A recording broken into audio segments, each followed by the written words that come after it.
What is going on, y'all? It is Fargassier. Hopefully, you're having a great and wonderful day out there in the wasteland. Friends, the public test server just got an update on PC and it reopened up for folks that own Fallout 76 on Steam. So, if you own Fallout 76 on Steam and you'd like to jump into the PTS, make sure to download this new version, whether it be the update or just your first install of the PTS. Now, as a reward of trying things out on the PTS, you do get a cool little pendant that you can put at your camp. Just spend about 30 minutes to an hour inside of the PTS and it's absolutely wonderful. And now the patch notes got released yesterday afternoon, and while we weren't able to test out every single change that were in that patch notes in that 2.5 hours, we did test a lot of things, and we were talking with chat and asking people in chat if they had any requests for us to check out. So if you'd ever like to have an influence on what we check out in the PTS or anything that we do here on this channel or on our Twitch channel, make sure to check out the streams. We'll have a link to the Twitch streams in the description below, but generally just check the schedule in the description for when we stream on YouTube. And now if you're someone who uses Live and Love 3 magazines or Backwoodsman 6 magazines to get that extra edge out there in the wasteland, friends, there are going to be some changes that you may not be happy about. I know I'm not happy about it, but let's get into here and talk about the Live and Love 3 magazines and the Backwoodsman 6 magazines no longer giving a bonus to foods that you have eaten out there in the wasteland. Now look, in first reading this, I was like, oh, they actually did it, because there was a rumor mill about it and I was not excited about this. But like I tell everybody, everything in this game should work as intended, and what I would like to do is have Bethesda or Double 11 change their wording on their side and bring it back. But look, it's supposed to work a certain way, and it hasn't worked that way in quite some time. So while we may not be happy about that, at least things are starting to work as intended, which means that as things start to work as intended, hopefully more bugs get addressed in Fallout 76 and they can fix those and make things work as intended, like getting in or getting out of a set of power armor. And now, as it stands right now, that is the only part of this update that I am not excited about. But I don't know about you, but I've been wanting more events put into the rotation for the Mutated events, and that is something that we are getting, at least in the PTS right now. Campfire Tales can either have volatile or toxic blood mutations. Free Range can have resilient or swift-footed mutations. Project Paradise can have active camouflage or resilient mutations. Beast of Burden can have freezing touch or reflective mutations. And Safe and Sound can either be swift-footed or Danger Cloud mutations. And now if this holds true and it comes out with this next season, it is going to be a great little quality of life change for Vault Dwellers. You see, as we're fighting this Ultrasight Titan, you may notice some little symbols underneath their health bar, and that's right, friends, that is a fire damage symbol and a bleed symbol.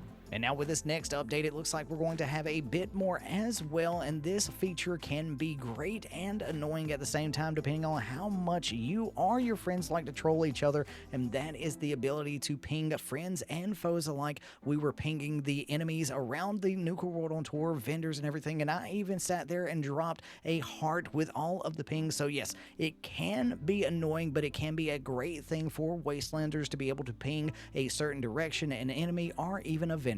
And now I like to bring this up every single time we talk about the public test server, and just because it's in the PTS right now does not mean that it's instantaneously going to make its way into the public server. The legendary crafting change was by far the quickest thing that I've ever seen come from the PTS into the public server, but remember, in that same update with caravans, we weren't actually able to hire the cryptid employee, but the cryptid employee is actually in the PTS right now, so hopefully that change is going to be brought back and we're going to be able to hire the cryptid person for our caravans. So just remember, just because it's in the PTS now does not mean it's going to instantly be in the public server when the update comes out. And now last night on stream, it was kind of a mixed bag as far as the changes to the perk cards, but for me personally, I'm very excited for things like this for a quality of life. I do not mind moving cards around and moving my special points around, especially when we have cards like Starch Jeans going from a 2-point card to a 1-point card. Now this is going to be moving from luck into endurance, but yeah, there's a lot of stuff that is like this, like Serendipity, that is going from a 3-point card to a 1-point card. So this is going to be a lot of quality of life improvements. So once we get more hands-on in testing, I think everyone's going to enjoy this one. Now this next thing is something that we have been asking for personally for over a year now, and that is an adjustment to the explosion FX. And now while I would like a slider or just some settings to go from all flow, medium, medium, or normal or something like that. It looks like Bethesda and Double 11 are going through and changing the explosion effects on this list of weapons, and we tested it out with a Fat Man, and I can already tell you it looked a lot better to me personally. It wasn't so blinding, and I can definitely get behind changes like this. But yeah, Bethesda, Double 11, if y'all wanted to give us a slider where we could turn explosions all the way down or low, medium, or high, or anything like that, I would be absolutely thrilled. I know a lot of Vault Dwellers would as well. And now we weren't able to really test out a lot of these changes to the damage buffs for weapons out there in the wasteland, but I can guarantee you that Wiggle Plays and Angry Turtle is definitely going to be doing a video on things like that and testing those exact things. So if you're not already subscribed to Wiggle Plays or Angry Turtle, make sure to get subscribed to both of them. And now something that we were able to test out, and I am so excited for this change, is the AP cost reduction for a lot of weapons out there in the wasteland. I mean, look at this list, y'all. Heavy users are going to be able to not have to chug coffee in the wasteland to run a VATS build on their heavy weapons. And if you've never seen a heavy weapon VATS build before, let me know in the comment section below, and I will show you why I absolutely love doing VATS inside of a heavy build. And y'all, this PTS, I'm going to get spoiled with it. I'm going to tell you this right now. When I go back into the wasteland on a public server, I am going to be like, when is this update coming out, and when can we change these AP costs? I am so ready for that. Something we showed off last night on stream is something from the patch notes that is going to have everyone having a little bit of harder time out there in the wasteland, but I am all for it. Y'all, there is going to be a change that all creatures previously using player weapons like Blood Eagles, Cultists, Lost Mole Miners, Raiders, Scorched, and Super Mutants now will scale up to their level. That's right, friends. If the Super Mutant inside of West Tech is a level 100, the weapon damage will now scale to level 100, and there is a note from the devs: as these creatures previously used player weapons, their damage would only scale to level 45 or 50, but there is some good news with that. Now, these enemies previously shared weapons with the players, as we know, and now they're going to use enemy-specific variants of those weapons. Now, as a result of this, these weapons can no longer be looted after those enemies are killed, and to make up for the loss of these items, they will be making some adjustments to the creature loot and to the scrap to learn chance for non-legendary mods in a later update to the PTS. So yes, it looks like we're not going to be able to loot these weapons from downed enemies, but they're going to be messing with the loot and the learn chance for scrapping the non-legendary mods. So I am absolutely excited for new players for that, because especially the Radium Rifle and how hard it was to learn mods for it. Imagine people having a better time out there in the wasteland learning the things that they want to learn. And now, if you're a user of the Gatling Plaz, you are going to be very excited for this information. And y'all, I am absolutely going to start using the Gat Plaz again. There are new mod plans that are going to be available, and they are going to be tradable. And there's an update. The Beam Splitter is now going to work similar to other splitter mods. It's now going to fire 4+ projectiles instead of the flame projectiles. Now, there are new plans for the mods that you can learn. The scrap to learn plans are going to be the Flamer Nozzle, and this is going to convert the weapon to a flamer style weapon. Now, the rest of these plans, you are going to have to find them. The accelerated nozzle is going to increase your fire rate. The gamma wave emitter is going to add burning damage and going to convert some damage into fire. The calibrated capacitor is going to add crit damage,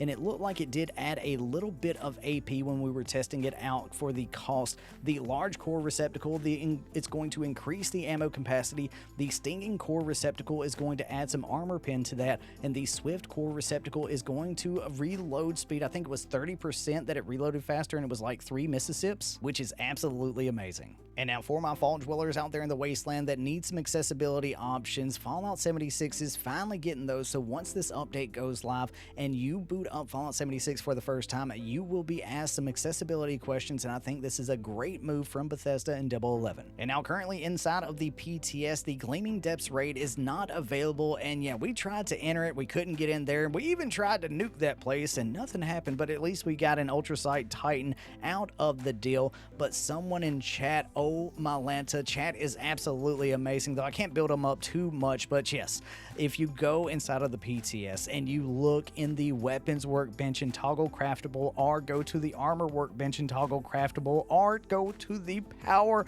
armor section and toggle craftable. Oh my Lanta, there's a new power armor set, the Vulcan. I'm so excited for it. It's got some AP regen. I think it was 25%. Oh my Lanta.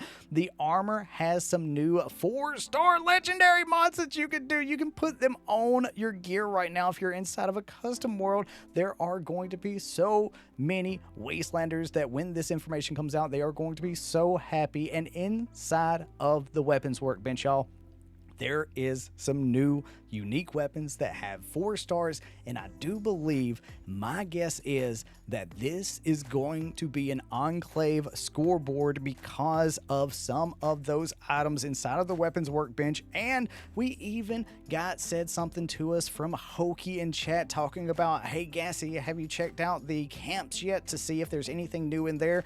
And yeah, upon further investigation, there was a Enclave water cooler, and there was another Enclave thing that I can't exactly remember the name of right now. So yeah, we've been asking for an Enclave scoreboard and some Enclave missions, and y'all, I don't know if this is not Enclave themed, that I don't know what to think about, but I'm absolutely so over the moon right now. Maybe cross your fingers, maybe we can get some Free State story or something like that. But like I always say, I would love to see more factions with more stories in Fallout 76 to see what the Appalachians can actually do in the Wasteland, y'all. I am so excited to see if the Enclave has more to do with the Gleaming depths. Oh my Lanta, y'all have to let me know in the comment section below. What do you think? Is it Enclave? We're going to get an Enclave scoreboard or something like that? I don't know. Can you tell I'm excited? But yeah, I am so on board with this update and what's inside of the PTS. We will definitely be trying out more things inside of the PTS. We have the Starfield DLC coming out on Monday, so we're going to be streaming that. There's going to be a lot more streams this week,